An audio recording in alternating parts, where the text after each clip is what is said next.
Astro Jitendra Bhardwaj से लिए सुनते हैं अमृत कथा। एक सन्यासी सारी दुनिया की यात्रा करके भारत लौटा। एक छोटी सी रियासत में मेहमान हुआ।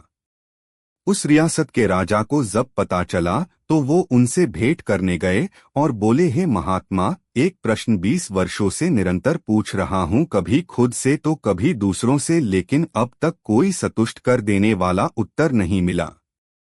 क्या आप मुझे उत्तर देंगे?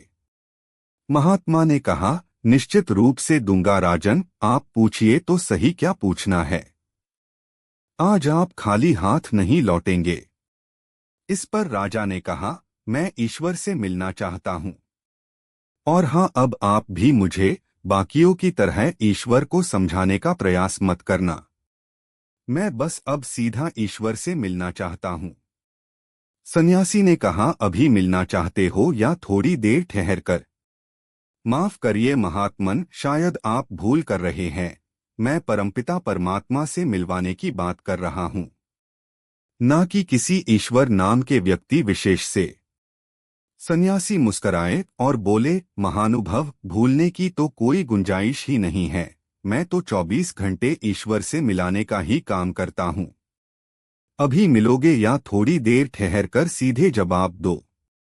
राजन कुछ क्षण तक टकी लगाए कृतज्ञता भरे भावों से सन्यासी की ओर देखता रहा, फिर हिम्मत करके बोला कि मैं अभी मिलना चाहता हूँ, आप मुझे बस अभी मिलवा दीजिए। मैं आपका ये आभार जिंदगी भर नहीं भूलूंगा। सन्यासी ने कहा, एक छोटे से कागज पर अपना नाम और पता लिख दो ताकि मैं उसे ईश्वर के पास पहुंचा तो दूं और उन्हें बता तो सकूं कि उनसे कौन मिलना चाहता है। राजा ने कागज पर लिख दिया, अपना नाम, पता, उम्र, परिचय, उपाधियां, सब कुछ लिख दिया। सन्यासी ने कागज पढ़ा और राजन से कहा कि ये जो सारी बातें आपने कागज पर लिखी है, मुझे तो झूठी मालूम पड़ रही है। राजा ने कहा, मैंने तो सब सही लिखा है।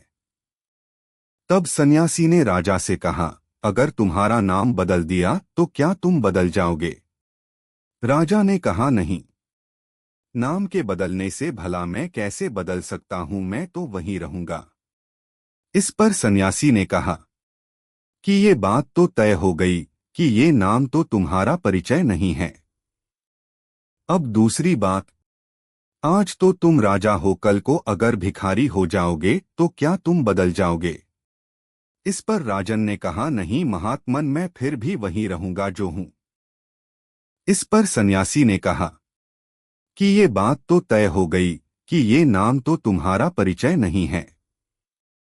अब दूसरी बात, आज तो तुम राजा हो, कल को अगर भिखारी हो जाओगे तो क्या तुम बदल जाओगे?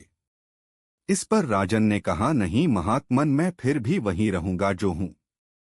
इस पर सन्यासी ने कहा, ठीक है, अब यह बात भी तय हो गई कि आपका राज्य एवं उपाधियां भी आपका परिचय नहीं है।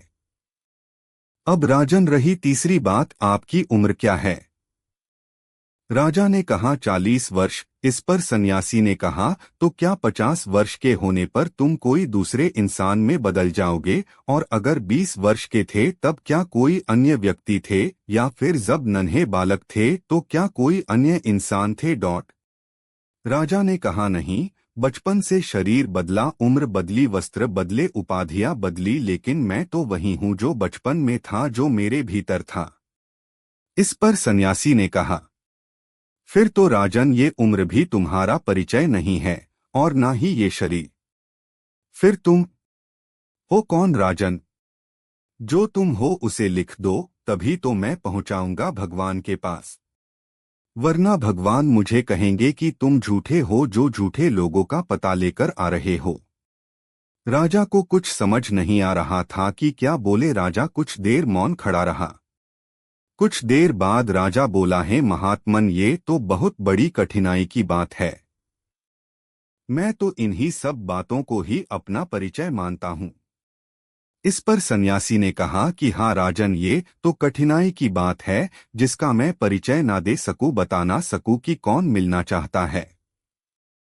तो भगवान भी कहेंगे कि मुझे आखिर किससे मिलाने ले जा रहे हो? जाओ राजन, पहले उसे खोज लो जो तुम हो, तुम्हारा असली परिचय। तुम्हारा वजूद, तुम्हारा होना। आखिर तुम धरती पर हो तो किस मकसद से हो? और ये बात कहें देता हूँ राजन, जिस दिन तुम ये जान लोगे कि तुम कौन हो, उस दिन तुम भगवान को खोजने नहीं आओगे। क्योंकि भगवान को खोजना ही तो ये जानना है कि परमेश्वर क्या है। हमारी आत्मा ही भगवान का दूसरा रूप है। कितनी प्यारी पंक्तियां हैं, ध्यान से पढ़ना। मैं अपनी इबादत खुद ही कर लूं, क्या बुरा है? किसी फकीर ने कहा है कि हर इंसान में रब बसता है। इस कहानी से हमें ये सीख मिलती है कि ईश्वर हर इंसान में है, हर स्थान पर है। आप कहीं भी रहो, जो बात दिल से ईश्वर को कहोगे तो वो आवाज उन तक जरूर पहुंचेगी।